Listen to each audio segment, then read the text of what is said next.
Salut à tous et bienvenue à la connaissance de soi-même. Nous sommes déjà dans la conférence numéro 12.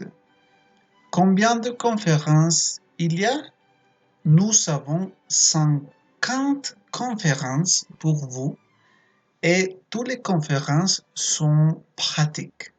Bien, aujourd'hui on va parler de retour et récurrence. On va expliquer de quoi s'agit les deux lois et comment commencer à sortir l'éveil de la conscience.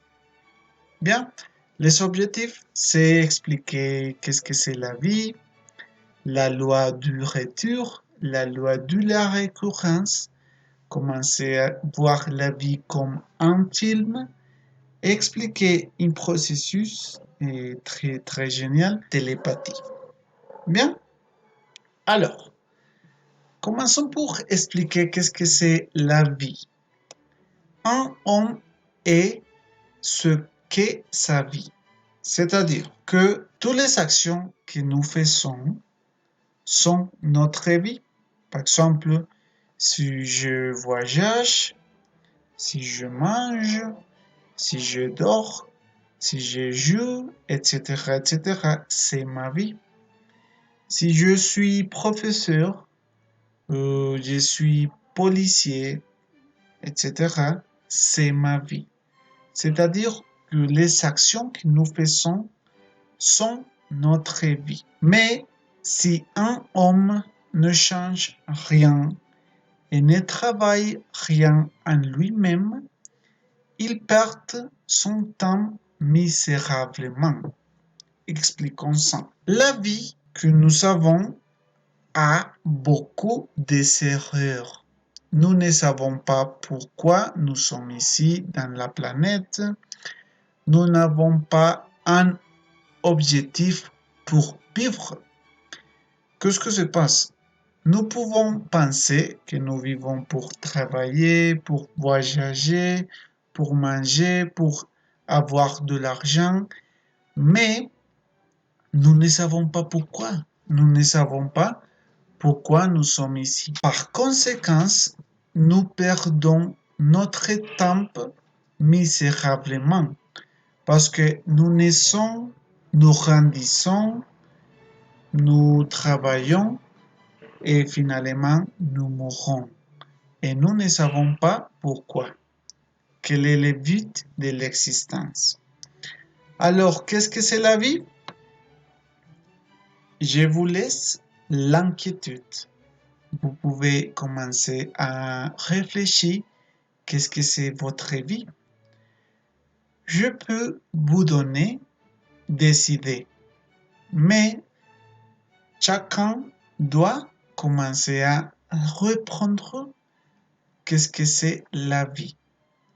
Bien, mais la vie, comme vous pouvez voir l'image, a beaucoup des acteurs. D'accord?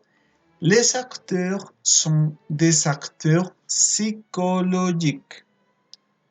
La colère, l'envie, la tristesse, la drogue, l'alcool, etc., etc., sont des acteurs qui veulent que nous fassions l'action. D'accord? Alors, qu'est-ce que c'est le retour? La loi du retour. Comme vous savez, retour bien de retourner. Oui, c'est-à-dire retourner. Donc, expliquons le processus du retour. La loi du retour. Nous naissons, nous grandissons et nous mourons. D'accord? Et tout le monde sait ça. Bien? Mais, qu'est-ce que se passe? Quand nous mourons, notre âme va à une autre dimension. Elle atteint dans le limbe, d'accord? Et nous attendons dans le limbe pour atteindre un nouveau corps physique. Et par conséquent, on va naître une autre fois. C'est-à-dire, nous naissons, nous grandissons, logiquement, nous mourons. Et quand nous mourons, nous attendons dans les limbes pour un nouveau corps physique et nous répétons, nous naissons, nous mourons, etc., etc., jusqu'à compléter 108 stocks, 108 existences. C'est une loi, retourner une autre fois dans la vie. Et nous avons 108 existences. La loi du retour, c'est ça. Naître, mourir, etc., etc. C'est ça, la loi du retour. Comme tourner et tourner sans raison, sans raison. Et c'est pour ça l'importance de la connaissance de soi-même. Parce que avec elle, nous pouvons arrêter de tourner et commencer à changer la vie. D'accord? Bien. Logiquement, vous pouvez expérimenter ça. Vous pouvez vous demander si l'information que je donne, c'est vrai. Comment vous pouvez pratiquer le dédoublement astral? Conférence donnée, et c'est la numéro 3, vous pouvez la chercher et voir de quoi s'agit pour commencer à clarifier tous les doutes. Mais l'information que je donne, c'est vrai, mais il est très important de commencer à vérifier, à expérimenter si ça c'est vrai ou ça c'est faux. Donc, c'est-à-dire que le retour ici, il faut faire un éclaircissement. Les cultures et la société pensent que retour et réincarnation sont égales. Mais ça, c'est faux. Le retour, c'est une loi mécanique. C'est-à-dire que ça doit passer, il n'y a pas d'option. Mais la réincarnation, c'est un processus volontaire. C'est-à-dire que si quelques personnes a la conscience pour, je ne sais pas, pour naître dans notre corps, il peut le faire. C'est la réincarnation. C'est-à-dire, comme exemple, j'ai choisi les lieux et la famille où je vais naître. C'est la réincarnation, c'est ma volonté. Mais le retour, c'est un processus mécanique, c'est une loi. D'accord? C'est là la différence entre les deux. Bien, alors, qu'est-ce que c'est la récurrence? Bien, récurrence, expliquons ça. Récurrent, c'est-à-dire qui va se passer à nouveau. C'est-à-dire c'est quelque chose qui se répète et beaucoup. La récurrence est la loi par laquelle nous devons répéter les mêmes scènes, tragédies, comédies, etc. d'existence après existence. Expliquons ça. Nous sommes nombreux, c'est-à-dire que nous avons millions de défauts psychologiques, mais ils sont beaucoup. Vous pouvez écouter comment vous êtes triste et d'après vous êtes heureux et puis vous êtes paresseux et puis vous êtes en colère. Nous sommes nombreux. Pourquoi? Parce que nous avons beaucoup d'ego. Et l'idée, c'est éliminer ça. Rappelez-vous, la manière, Mère divine élimine ses défauts. qu'est-ce que se passe? La récurrence nous enseigne que si par exemple dans l'existence numéro 5, j'ai volé une voiture, comme exemple, j'ai créé des erreurs voleurs dans mon monde psychologique. Et par récurrence, dans mon existence numéro 101, je vais répéter l'action de me voler une voiture. D'accord? C'est ça la loi de récurrence. C'est-à-dire que des actions que j'ai fait n'importe quelle existence, je vais les répéter dans l'actuelle existence. C'est-à-dire que si je suis tombée amoureuse d'une femme à l'âge de 20 ans, je vais répéter, oui, l'action dans mon actuelle existence. D'accord? Et je vais répéter et répéter ça. Et pourquoi? Parce que c'est une loi. C'est une loi et c'est la loi de la récurrence. Par exemple, nous avons eu la Première Guerre mondiale. Et par loi de récurrence, nous avons eu la Deuxième Guerre mondiale. Et par récurrence, peut-être nous pouvons avoir une troisième. D'accord? C'est pour ça que nous devons voir les défauts psychologiques qui toujours me fait répéter les actions. D'accord? Par exemple, si vous êtes en colère dans votre maison et à l'autre jour, vous êtes en colère dans votre maison et comme ça, nous répétons les actions. Vous devez éliminer les défauts psychologiques pour changer, d'accord?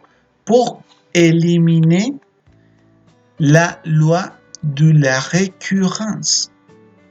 D'accord? C'est pour ça que nous devons réfléchir sérieusement. Si j'ai perdu, par exemple, un FR par loi de récurrence, je vais perdre une autre fois les FR, le business. Bien? Mais si je commence à éliminer, je vais avoir un résultat différent. Et comment? Avec l'auto-observation.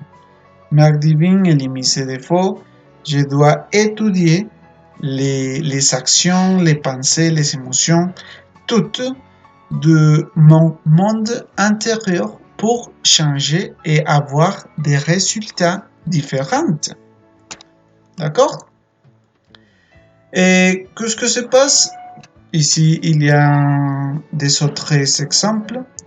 Un voleur porte en lui une caverne de voleurs avec divers engagements délictueux. C'est-à-dire que si j'ai beaucoup de problèmes, j'ai en mon monde intérieur beaucoup de défauts qui vont me conduire à répéter des actions, des problèmes. Le luxurieux porte dans sa cité une maison close. Bien, le tueur a en lui un club de tueurs, c'est-à-dire a beaucoup de défauts qui ont divers engagements pour tuer. C'est pour ça, mes amis et mes chers publics, l'importance de commencer à éliminer les défauts. Oui, pour éliminer les engagements que notre défaut ont dans la vie, dans notre vie. Et rappelez-vous, Mère divine élimine les défauts en imaginant comment le défaut se détruit. Comment la loi récurrence est-elle traitée? D'accord? Comment c'est le processus? Par la télépathie et par personnalité. C'est le moment d'expliquer qu'est-ce que c'est la télépathie. L'image va nous aider. D'accord? Bien.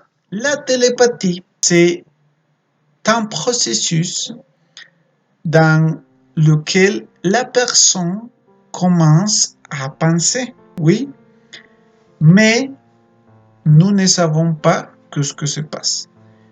Quand nous pensons, nous créons des ondes qui vont se communiquer avec l'autre personne. Et l'autre personne, sans savoir, va recevoir l'information de mes pensées. Par exemple, si je tombe amoureux d'une autre femme, elle va percevoir ma télépathie et elle va commencer à penser à moi. Mais il est très dangereux parce que nous pouvons commencer à grandir les défauts psychologiques. Normalement, si je suis en colère avec quelqu'un d'autre, la personne va percevoir ça et logiquement, nous allons avoir comme un type de bataille psychologique. Et finalement, nous allons commencer à se battre. D'accord? À la dispute. Et on va finalement terminer en récurrence. Bien, c'est pour ça l'importance d'éliminer nos défauts psychologiques pour couper la télépathie et aussi couper la récurrence. J'espère que vous comprenez l'information donnée. Et sinon, vous pouvez laisser la question, oui, l'inquiétude pour répondre sans problème. Donc, tant que notre ego existe, nous sommes obligés de répéter notre vie dans les 108 existences. D'accord? Ici, il y a quelques exemples. Si j'ai fait adultérie, c'est-à-dire que je vais répéter l'action dans notre existence et dans notre existence. Si par exemple, j'ai fait l'action d'adultère dans n'importe quelle existence, je vais répéter l'action et je vais répéter l'action. Si je suis tombé amoureux de quelques femmes, peut-être 10, oui, je vais répéter l'action dans toutes les existences. Bien, c'est ça la récurrence. Et pour vaincre la récurrence, nous devons éliminer les défauts, l'ego. D'accord? Tous les pensées qui créent la télépathie. D'accord? Et comment on travaille sur les récidives? Égal, travailler sur les trois facteurs de la révolution de la conscience, mort psychologique, naissance spirituelle et sacrifice pour l'humanité. D'accord? C'est une conférence très courte, mais c'est très clair. L'idée, c'est éliminer les récurrences et travailler avec notre notre couple, notre partenaire du sexe opposé et donner la connaissance à tout le monde. D'accord? Merci beaucoup pour être ici. Je vous invite à la prochaine conférence numéro 13, et s'appelle Les lois du karma et du dharma. D'accord? Merci beaucoup et à la prochaine.